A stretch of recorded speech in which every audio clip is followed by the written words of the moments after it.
They say New Yorkers have the longest work week in the United States. That the average New Yorker has a 49-hour work week, and they take 3 hours to commute to and from to work on average.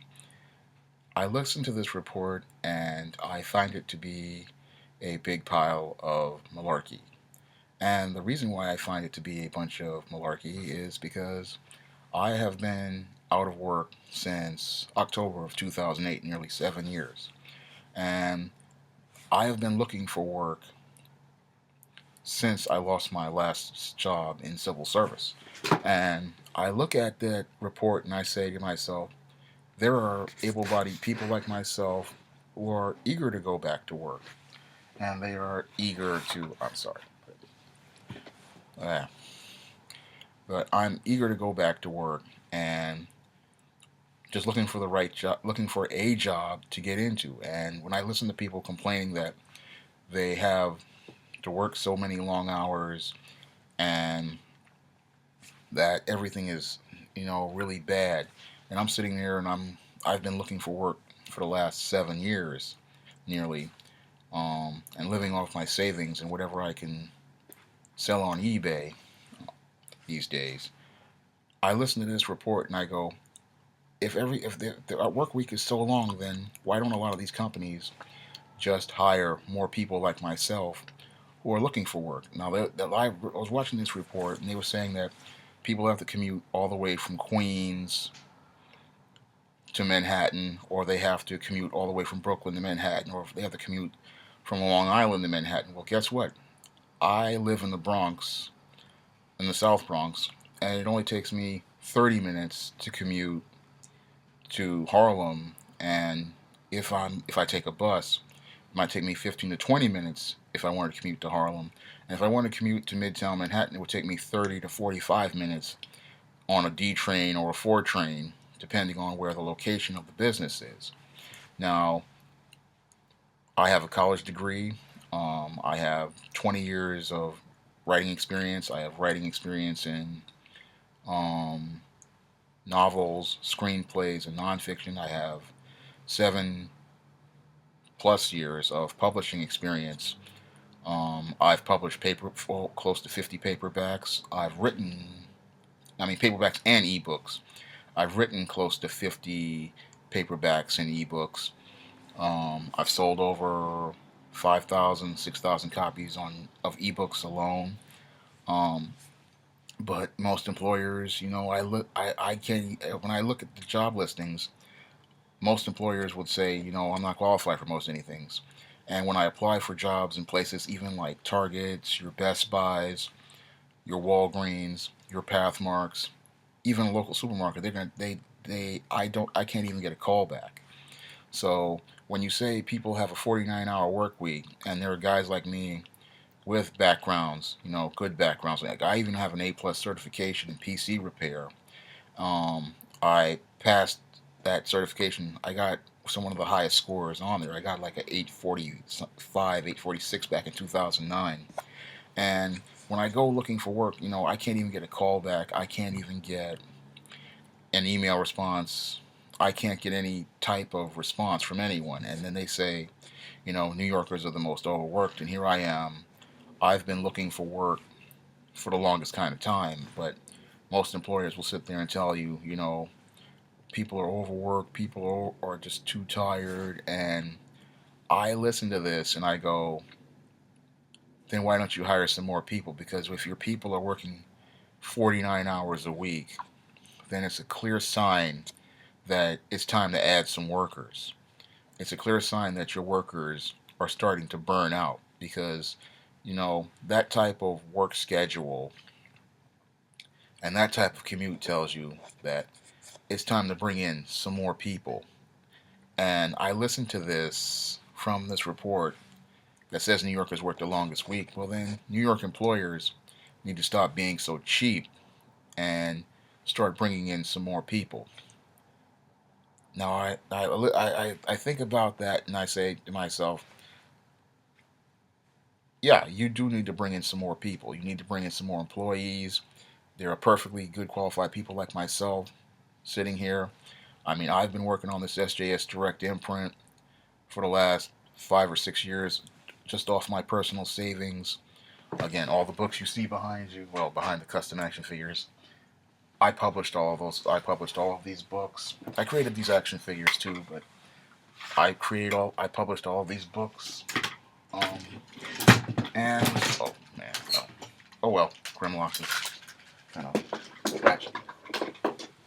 But I published all of these books over the last 6 or 7 years, and I've been doing a whole lot of work on my own. And if that doesn't show you that I'm not a self starter, I don't know what will. Because I look at these, job listings on Indeed.com. I look at these job listings at various company sites, and a lot of them are written in such a way that they make no sense. So I look at employers and I say, the reason why your workers are working so long is because you really don't know how to lead. You really don't have a direction for where you want to take a company, because your workers should not be working this hard. Because eventually, what this does is it burns out your employees. That leads to turnover, which leads to you having to hire someone, and then your employees have to play this game of catch up. Everybody has to play the game of catch up, because while this person leaves, you have your workers trying to fill in for them until the new person comes. And then when the new person comes in, they have to try to get them acclimated to the work culture, the work site, and it'll take you at least a good 6 months to a year to get everything back on track if you retain that worker. And that's a big if. And this is one of the big problems, with New York business, is that they have a big problem in retaining people, because I've been in different jobs, and what the big problem is, a lot of these employers play a lot of games.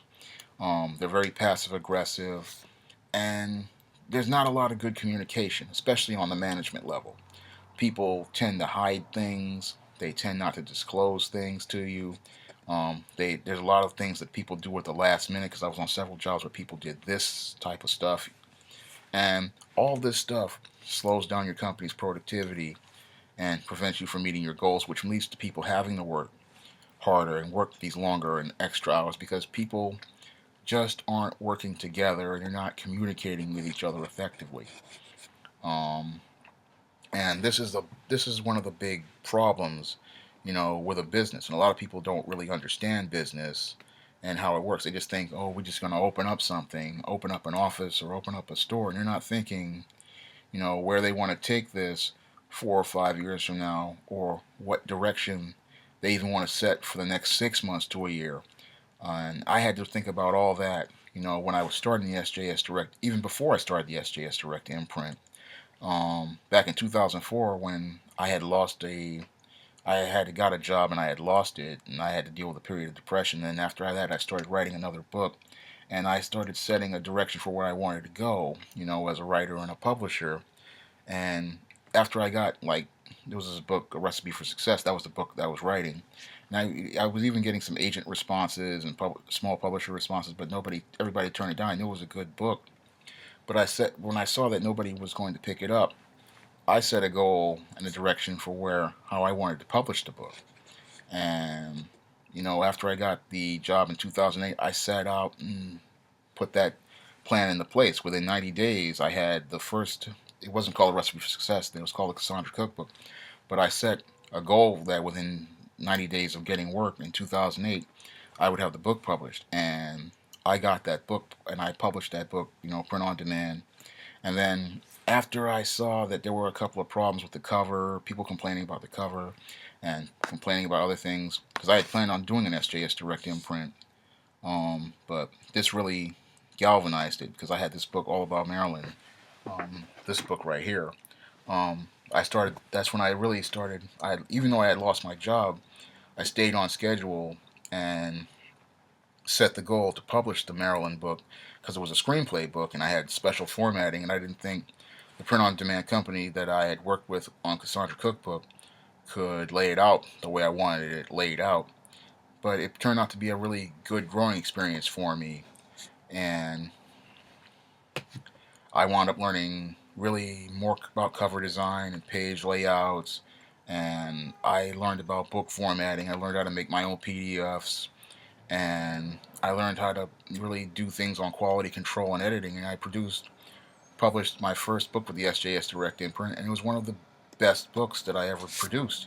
Got a lot of critical acclaim from different book clubs. Got a lot of positive feedback on the paperback format. And then I started learning about ebook. Later on, when I learned about ebook, more about ebooks, Maryland was the first ebook I did.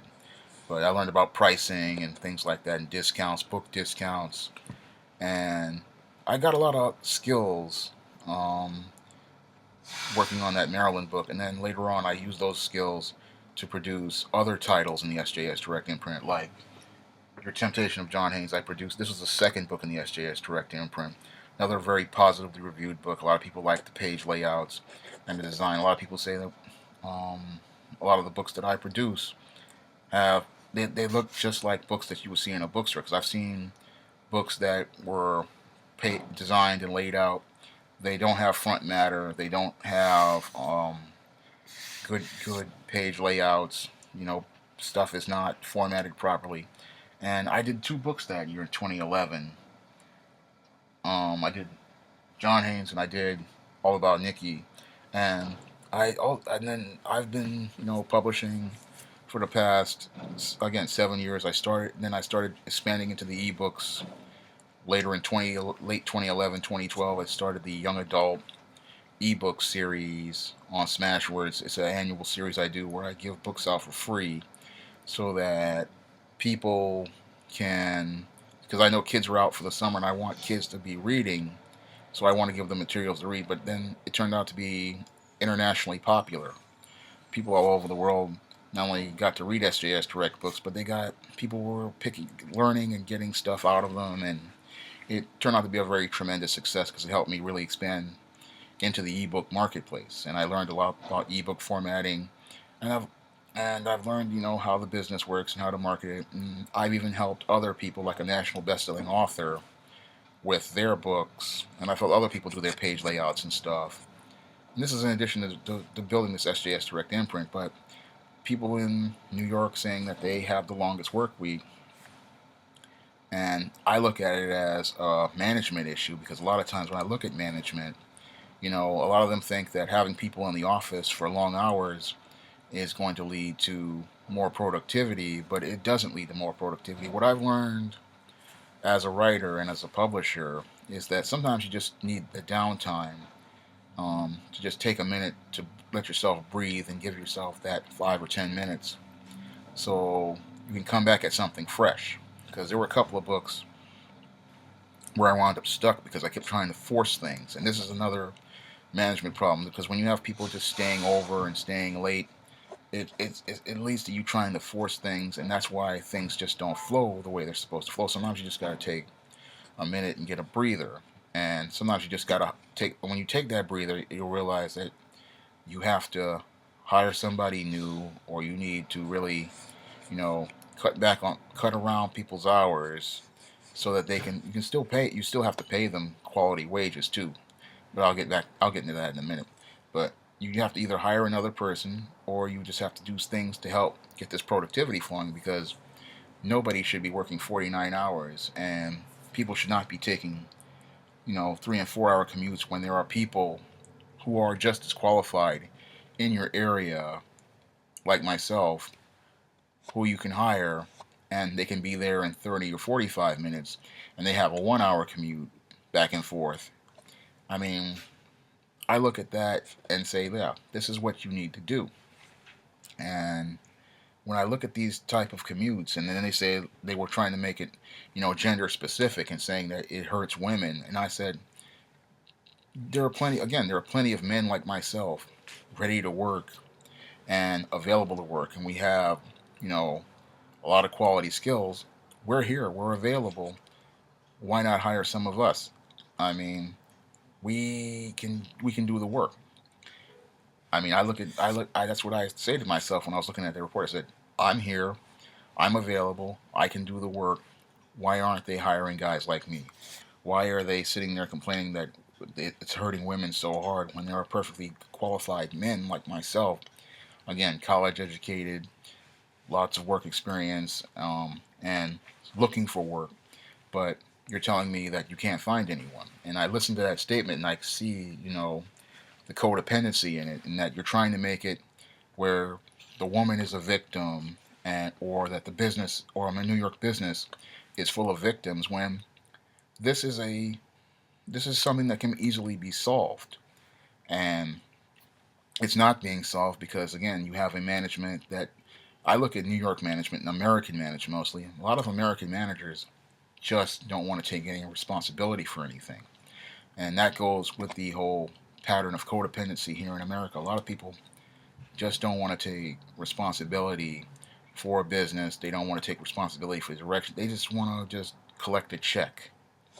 And this is what happens when you have a business filled with what I call comfortable people. The comfortable people, they really don't have any passion. They don't have any heart. They've what I call been there too long, or and then a lot. And then the biggest problem when you have these type of people is that they have lost all concern for the business. And I look at management, and there's a lot of people like this in management. At the last job I had, at the library I worked at, a lot of people they lost their heart. They wanted me to have passion and heart, but they had lost their passion and heart. They were just going through the motions, waiting for that retirement to kick in, and they had lost their hunger for the job and improving the services there. And this is why you have people who have to work longer because the people at the top have lost their ability to have vision and see where they want to take things because they're comfortable where they are and they don't want to help see anything move forward. And this is a big problem, you know, with business because a lot of people because when you have a vision for where you want to go and what direction you want to go in, you're not gonna sit there and just be comfortable. You're gonna say, look, we need to move forward. We need to keep moving, and there's no time to be comfortable because just as you starting to get comfortable, that's when everything gets upheaved, and things are constantly changing. And I've seen this, and I saw that at that job. And the sad part is I wasn't able to keep it because I was trying to keep this job so that I could actually have the money to publish these books that you see behind you. And the books in the ISIS series, they're in another, they're on the other side of the room. Um, really wanted to publish those, and I didn't want to draw my own covers like you see back here. I really wanted to hire professional artists like I did on the ISIS Wrath of the Cyber Goddess cover. On that one, I had to go to eBay and sell a lot of my own personal collection, toy collection and stuff, just so I could pay for that cover because my savings had really gone down to the point where it's like I have next to I'm just struggling to keep things going. But that's another thing that aggravates me about this whole people saying that New Yorkers will have to work these long hours is that again I'm here and I'm struggling and I'm trying to do the best that I can with the little that I have, and I'm still trying to keep things moving forward, keep trying to keep things going. And people are sitting here saying that that there's these long commutes. I mean, I wish I had a job because I have ideas of where I want to go on it, and I have ideas of what I want to do for myself. And I when I set goals, most of the times I met them. I mean, for the last 3 4 years, I've set goals with this SJS Direct imprint, and I've pretty much met every goal that I set for myself, and some of them I've even gone beyond. Now I've had my share of setbacks, like I had a really bad sales slump a couple months ago, and I still am struggling through it. Still trying to find strategies, marketing strategies to sell books to people, and I still try to do this.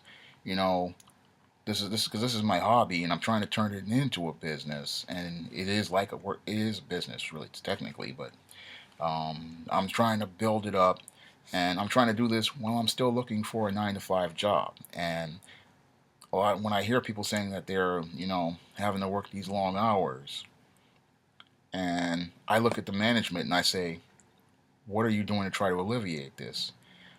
because I have a degree in business management and I studied organizational behavior.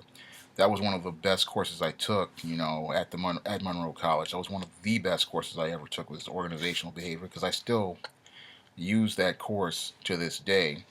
And that's where I learned a lot about, um, the absenteeism, the turnover, the job productivity. I still read that book. Um, and, how all of these things keep a company from being productive. Because, again, when you have people working 49 hours a week and taking 3 hour commutes, that shows that, your managers aren't really looking at the big picture of their organization and they're not setting a long-term plan for their organization because your workers really should be working 35, 40 hour weeks and they should really be taking maybe an hour, 2 hour max commute at best. And this is something as a manager you have to look at and go, logistically, can this person get here on time? Because if this person has to take a commute all the way from Queens on two buses and two trains, they're not going to be as productive as a guy who only gets on one train or maybe a pair of buses and can get there in 30 minutes or 45 minutes. Um, and that's something you really need to think about. Or you have to really think about, why are these jobs continuing to turn over? Or why does this person have to work so many hours? Because again, that also goes in logistics. You have to think about, how much money are you investing in the business versus what the return is coming in. And then you have to adjust for that because I remember, at the library I worked at, they really they really said they had a funding problem. They wanted people to work overtime and then not get paid for it. And I sat there and said to myself, this is ridiculous because it really shows that your library people have no people skills to understand how to do grants. Because I remember I was working at Strive and I learned about grant making and grant writing and stuff like that. And a lot of it is having the interpersonal skills to understand how to talk to people because you can get this grant money for your school. And I looked at this college. I said, this is a big public college, and I said, why aren't you guys getting enough funding to pay for your libraries? Because your libraries, again, is a core part of your business. This is how your kids get their term papers done. This is how you get the research to get the grants. Why are you not funding this department? Again, and they go and I listened. Then I looked at the managers and stuff, and I saw how poor their interpersonal skills were, and I saw why they weren't getting funded. Because I look at your sports teams. Because I was talking to a Facebook friend of mine, we talked about this, and he's on a basketball team, and the coaches have good interpersonal skills, and this is why they get you know funding and stuff, and they have alumnus who they work with and stuff like that. Meanwhile, your library department didn't have the interpersonal skills to know how to network and get that support from these different parts of the organization.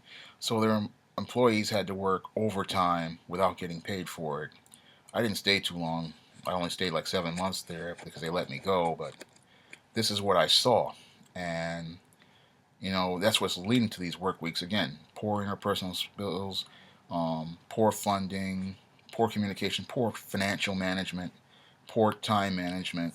Because all of these things clearly show, that some people they're not looking at the core elements that are important to business. And I look at them and I said, you have to look at those things. And I gave you that library example. The interpersonal skills. This is something that could have easily been alleviated because grant makers. Because when I was working at Strive and I learned about grant making, there was so much money for education. It wasn't even funny. There were plenty of grants people could have gotten that could have funded, paying for those student hours at the library. Because you could have said this is an essential service. This is how you make your money. This is how you keep your school running, and yet you don't even have enough reserve books for classes. And I looked at that and I said, this is backwards. Because I've been to top private colleges. I've been to Columbia University Library. I've even been to the Monroe College Library, and it was run a lot better than the one that I worked at. Um, they had everything ready because they understood where your library funding comes from, and they understood where it stood um, in funding the organization and helping the organization remain productive. And when you have people, again, who have no interpersonal skills, they don't know how to talk to grant makers, they don't know how to talk to funders, they don't know how to their part of the organization so it can get funding. Because when it comes down to grant making, you have to really sell yourself, and you have to sell how essential your services are. And people didn't know how to do that. They were very withdrawn, they were very introverted. Now, I'm a very shy person myself. I was dealing with social anxiety at the time, and the reason why I'm doing these videos is because I'm trying to help overcome it. Um, but when I saw there, really motivated me to keep trying to push, because I understood that, if you really want to go somewhere, you have to really keep pushing, and you have to really have to learn a lot of different skills. And I've learned a lot of different skills over the last 6, 7 years. And when I hear people saying that they have the 49-hour work week, it clearly shows me again that, a lot of the managers you have really don't know how to manage anything, because they have no leadership skills, and they don't really know how to, again, set those goals and set that direction for the organization, and understand, how to effectively manage people and effectively manage situations, so that your workers can be the most productive and really help you meet your goals. Because again, if you have people who are working 49 hours, they're working too many hours. I mean, your average work week should only be 35 hours or 40 hours at best. And then, because people do need to rest, they do need that time to take those breaks. And then there even needs to be downtime on a job so that people can breathe in between the busy periods. Because when you have people, again, working too long, that's going to lead to turnover, just like I learned in my organizational behavior class. That's going to lead to absenteeism. It's going to lead to turnover, and it clearly that stuff is going to slow your organization down, and it's going to keep it from being as profitable and as productive as possible. Because when I look at that report saying that, again, New Yorkers work the hardest and the longest work week out of all the people in America, I say to myself, what are we doing wrong? Because it should not be like that at all. It should not.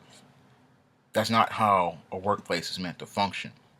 And you're not going to get functional employees out of that type of environment. What you're going to get are what I've seen in many workplaces: frustrated people, burnout people, people who quit within a year or 2 years, and then you have to wind up replacing them. And again, that's going to cost you money, and it's also going to cost you time. And then everybody's playing catch up when you could have taken the time, and if you had retained that worker, you could have been making plans to expand. And when you have people working these long hours like this, again, it's a sign that it's time to hire more people, and it's time to add another shift, or bring in somebody, because your people need to be working a regular, consistent schedule, so that they can, because when they work a routine, regular, consistent schedule, they can be as productive as they can. Everybody's productive. But when you have people working these long hours, it's gonna really affect their productivity, and it's really gonna affect the quality of your work and the quality of the products that you produce, and even the quality of the services you produce. But I look at that report, and I see what needs to be done, and I'm just hoping that people in New York business can really understand that. I mean, again, I'm a able-bodied man who's available for work, and I've been looking for work for the longest kind of time. But the whole thing is that every time I go out looking for work, I get no response, and I'm available. That's the way I always look at it, to produce work. And the sad part is, instead of these American New York companies looking at somebody like me, they just look past it, or they come in with these unrealistic listings, unrealistic job listings, unrealistic qualifications, and unrealistic expectations. And I can't really, help a company the way I would like to help a company. Again, I've been looking for work for the longest kind of time, and for them to say that, everybody is having it so hard. Well, there's people like myself and millions of others who were affected by that 2008 meltdown, who are eager to get back out there and are ready to get back out there. But most employers are just sitting there playing the victim instead of saying, let's take some constructive action and really try to fix the problem. Because again, your workers should not be working 49 hours. If that's the case, that you really have to really take a long, hard look at your business. I look at a business like that and I say, it's time to add somebody on, or it's time for us to really look at the work schedule, because this is really going to affect your productivity long term. That's all I have to say for this video. If you really want to help a brother out, you can buy one of my books on Amazon.com by clicking the link in the description box. Um, Paperback or ebook, every dollar counts and every dollar helps me out. That's all I have to say. You can comment, rate, and subscribe.